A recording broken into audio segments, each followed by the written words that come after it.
안녕하세요 여러분, 성공합시다. 오늘은 드디어 디모데 전서에 들어갈 건데요. 진짜 성경이 얼마 안 남았죠. 이렇게 성경을 한 권을 같이 공부할 수 있다는 게 너무 행복하고 복되다는 생각을 합니다. 자, 디모데 전서에 들어가기 전에 오늘은 개론 시간을 가질 건데요. 디모데 전서가 전체적으로 어떤 책인지, 어떤 배경에서 누구를 위해서 어떤 목적으로 쓰여졌는지 한번 살펴보면 디모데 전서가 훨씬 더 가깝게 느껴지고 그 깊은 내용을 알 수 있기 때문에 오늘은 전체 내용을 한번 개관해 보도록 할게요. 일단 디모데 전서는 목회 서신이에요. 에베소에서 사역하던 목회자 디모데에게 쓴 편지니까요. 자, 이 배경이 되는 에베소에 대해서 우리가 좀 알아야 되는데요. 에베소는 바울의 3차 선교 여행의 중심 도시였어요. 그가 3년이나 목회를 할 정도로 로마에서 굉장히 중요한 도시였고 인근 지역에도 많은 영향을 미치는 도시였어요. 클레오파트라가 명품 쇼핑을 하러 왔다는 말이 있을 정도로 굉장히 변화하고 화려한 도시였죠. 그리고 헬라 철학자들과 그 헬라 철학에 기초한 기독교 이단들이 서서히 싹을 트는 곳이기도 했어요. 또 전통적으로 아데미 여신을 수호신으로 여기고 거대한 아데미 신전을 중심으로 문화와 상권이 만들어지고 있었죠. 그러다 보니 아데미 신전은 에베소 사람들의 사랑이었어요. 사도행전 19장에 보면요. 폭동이 일어나죠. 그때 사람들이 2시간 동안 외쳐요. 그도다 에베소 사람의 아데미여. 어떤 상황인 줄 모르고 그냥 이렇게 외치는 거예요. 그 정도로 그들의 종교와 문화와 상권의 중심지였다는 것을 우리는 이 분위기를 통해서 느낄 수 있어요. 자, 지금까지 살펴본 바로는 에베소는 상업이 굉장히 발달한 잘 사는 도시였고 우상 숭배에다가 거기에 더해서 기독교 이단까지 나오는 상황이었잖아요. 그러면 상식적으로 바울은 여기에 목회자로 어떤 사람을 보내야 할까요? 네, 맞아요. 믿음이 굳건하고 말씀에 능해서 그 이단들을 분별할 수 있고 가르칠 수 있는 그런 사람이 필요했어요. 그 사람이 바로 디모데예요. 자, 그러면 디모데는 어떤 사람인가?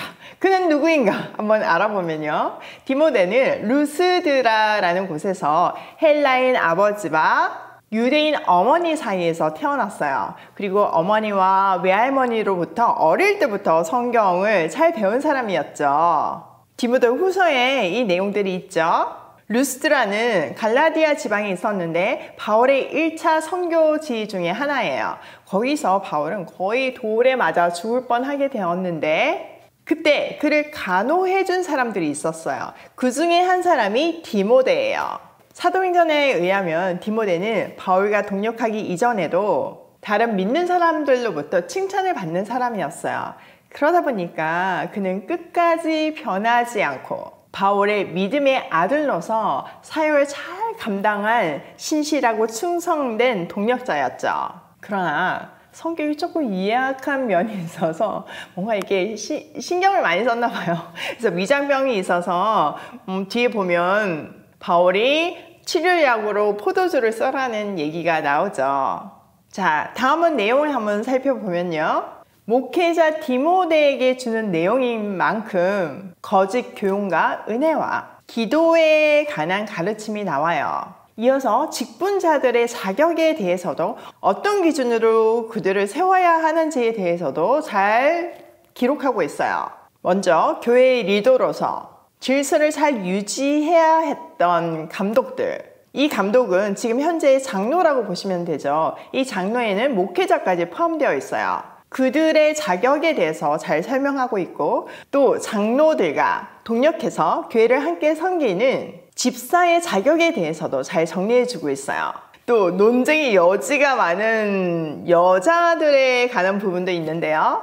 그 내용을 조금 간략하게 살펴보면 우선 감독으로 불리던 장로들은 리더십이니까 성숙해야 하고 본이 되는 삶을 살아야 한다고 기록하고 있어요. 또 당시에는 이단이 막 생성되고 있었잖아요. 그러니까 이단을 잘 분별하고 맞설 수 있도록 말씀을 잘 알고 가르치는 것이 굉장히 중요한 덕목으로 요구되고 있어요. 감독들과 더불어 교회를 섬기는 집사들을 세우는데도 신중해야 한다고 말하는데요. 서로 존중하고 예의 있게 대하고 예배도 하나님의 질서를 따라서 잘 할 수 있는 사람들로 세우라고 했어요. 자, 그 다음 정말 논란이 많은 여자들에 대한 이야기인데 1층 순종함으로 조용히 배우라고 하고 여자가 가르치는 것과 남자를 주관하는 것을 허락하지 않는다고 말하고 있어요. 오직 조용히 잘 섬기래요. 자, 이 내용은 지금 이 시대에 적용해서 보면 안 돼요. 당시 시대상을 배경으로 해서 시대적 한계를 가지고 이해를 해야 해요. 당시 히브리 문화나 헬라 문화에서는 여자가 가르치는 일이 전혀 허락되지 않았어요. 여성의 사회적 지위도 굉장히 낮았고요. 아무리 기독교가 하나님 앞에서 차별이 없다고 가르치고 있지만 갑자기 사회 개혁을 할 수는 없었어요. 그래서 여자 리더십을 세우는 것이 쉽지 않았고 또 무리하게 그렇게 여자 리더십을 세우는 것은 사회적 무리가 됐기 때문에 복음 전파에 전혀 도움이 되지 않았어요. 사실 여자 리더십에 대해서는 고린도 전서에도 잘 나타나고 있잖아요. 이때 여자들의 복장까지도 언급을 하는 이유는 에베소나 고린도나 다 신전 문화가 발달을 했고 그 신전 문화에서는 여성 창기들이 있었어요. 이방의 예배라는 것은 그 여성 창기들과 성관계를 맺음으로 신과 하회를 하는 그런 예배 방식을 갖고 있었거든요. 그러니 그 수많은 성전 창기하고 좀 구별되게 옷차림을 단정히 하라는 의미가 담겨 있어요. 자, 이렇게 각 직분에 대한 자격에 이어서 거짓 교사와 그리스도의 좋은 일꾼, 목회자로서 성도를 대하는 태도, 거짓 교훈과 참 부요에 대해서도 말하고 있어요. 그리고 믿음의 선한 싸움을 싸우라고 권면하며 편지를 마무리하고 있는데요. 자, 이때 당시 디모데는 나이가 어렸잖아요. 그러면 나이가 있고 또 영향력이 있는 성도들을 대할 때 좀 쭈뼛쭈뼛할 수도 있잖아요.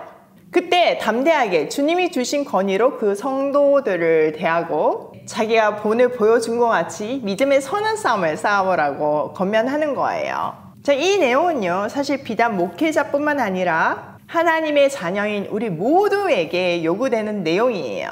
자, 디모데 전서 좀 보이시나요? 이 내용을 바탕에 깔고 내일부터 한 절 한 절 보도록 할게요. 내일 이 시간에 만나요.